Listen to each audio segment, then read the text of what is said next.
Hello my family, Bwana Yesu asifiwe. Ninakusalimu kupitia jina la Yesu. Majina yangu ni Debora Bukuku.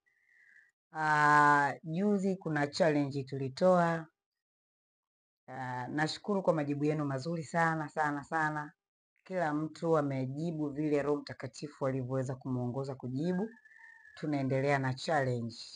Challenge yetu ya leo inasema hivi: ipi ni ndoa sahihi kati ya ndoa zifuatazo? Kuna ndoa zile za kimila, sisi niseme kimila, nadhani nikisema kimila itapendeza zaidi. Kuna ndoa zile za kimila ambazo zinafungwa. Yaani binti na kijana wakishapendana, wanaenda wanawaona wazazi, wanatoa mahali, hawa watu wanaoana.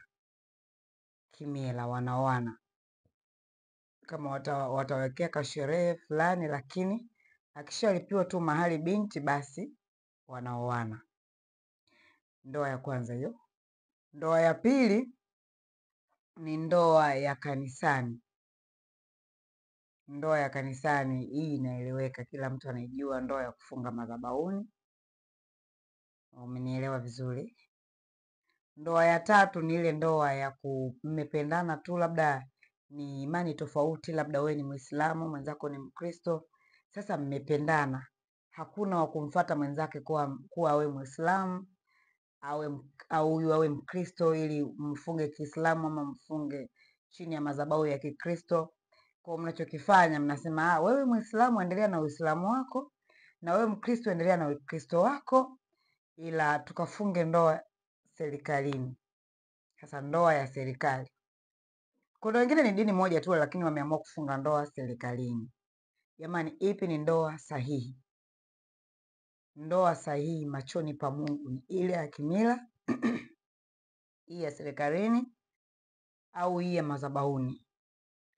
Sikilizeni, unapojibu challenge usijibu kwa hisia zako au kwa dini au kwa nini. Yaani hapa tunawekana sawa.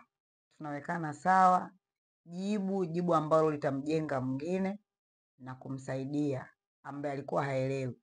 Kwa sababu sio wote wanaoelewa. Mimi nimewahi enda kwenye huduma sehemu. Kuna mtu nilikuta hayo mazingira, kuna mtu ilimlazimu afunge ndoa upya kwa sababu alikuwa amefunga ndoa ya kimila. Umenielewa? Haya. Kwa hizo challenge watu wanakutana nazo sana. Anaamini kama ameshamaliza tayari wameshaoana, kumbe